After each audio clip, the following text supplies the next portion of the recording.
আজকের ভিডিওটা হতে চলেছে অনেক বেশি ইন্টারেস্টিং, কারণ আমি আগামী 24 ঘন্টার জন্য হতে চলেছি একজন সাংবাদিক। তো দর্শক বিন্দু, আমি যে সাংবাদিক হয়ে গেছি এইটা কিন্তু তার প্রমাণ। আর এইটা প্রস্তুত করতে আমার কিছু না হলেও 50,000 খরচ হয়ে গেছে। ভাই আপনি মিশে কথা বলছেন কি করতে? ওই নুমা তো ওই সাবাখানাতে 50 টাকা দিয়ে ছাপানো হয়েছে। এই ক্যামেরাম্যানের মতো থাকবি, আর তুই যদি আমার চেয়ে বেশি বুঝিস, তুই এই জায়গায় এসে সাংবাদিক হ, আমি ক্যামেরার পিছনে যাচ্ছি। তো দর্শক বিন্দু, আমার এই সাংবাদিক হওয়ার পিছনে সবচেয়ে বড় ভূমিকা আপনাদের ভালোবাসা আর আমার এলাকার মানুষের দোয়া। দোয়া না আমার নুমা, যদি আমাকে দোয়ায় কাজে লাগতো এতদিন তো সাংবাদিক না, ওই ফকির সাজে রাস্তায় বিক্রি করা লাগতো।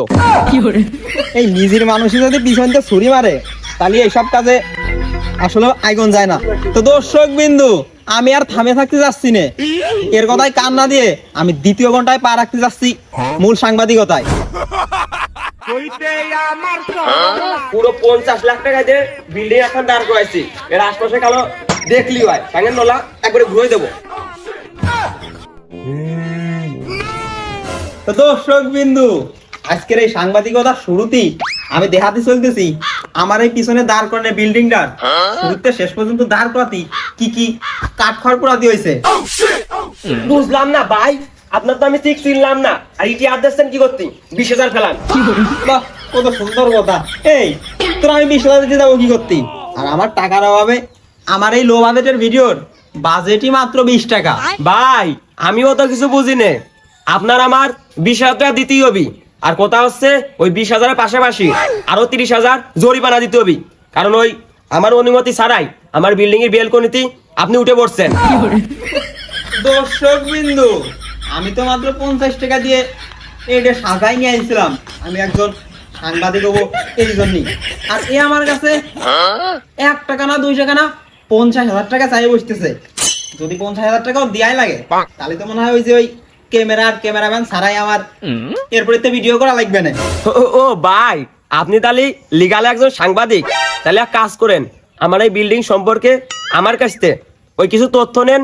যদি আপনার কথা আমার লিগালাই পছন্দ হয় তাহলে এই টাকা আর জরিমানা দেওয়া লাগতেছে না।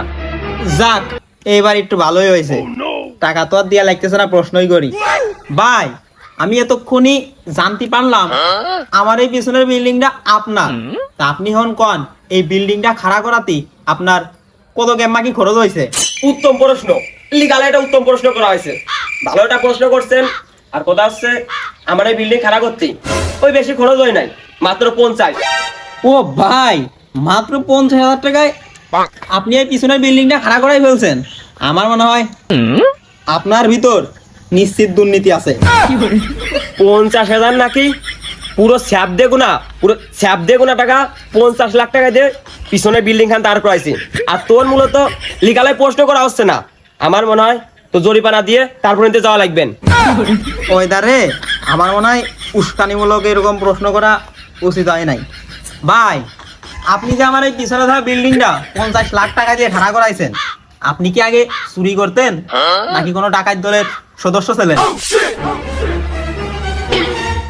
ভাই আপনার সামনে আমার ফোনটা নিয়ে গেল। এই এবার আমাদের তোর কি মনে হচ্ছে আমি ওই ডাকাত দলের সদস্য? আমি হচ্ছে ডাকাত দলের সর্দার, আর যে কেবল ওই ফোনটা নিয়ে গেল ও হচ্ছে আমার দলের সদস্য। তো গাইস, এই তৃতীয় ঘন্টায় আসে আমার মস্ত ইটুয়ালিও লাভ হয়েছে।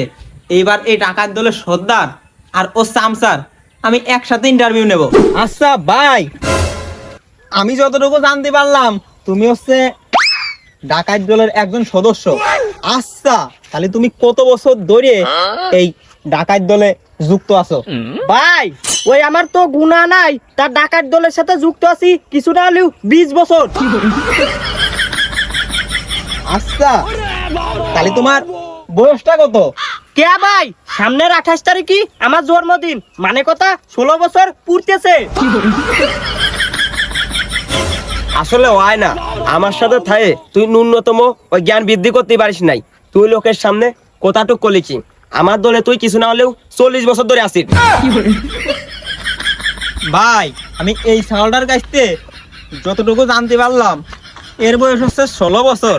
তা ভাই আপনার বয়সটা কত? কে ভাই, ওই 40 তে 16 বাদ দিলে কত থাকে?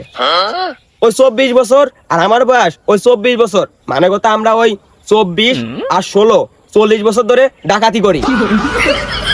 ওই দারে ঘর হিসাবে কি আমারই ভুল হচ্ছে নাকি ওই দুটোই সঠিক তথ্য দিচ্ছে?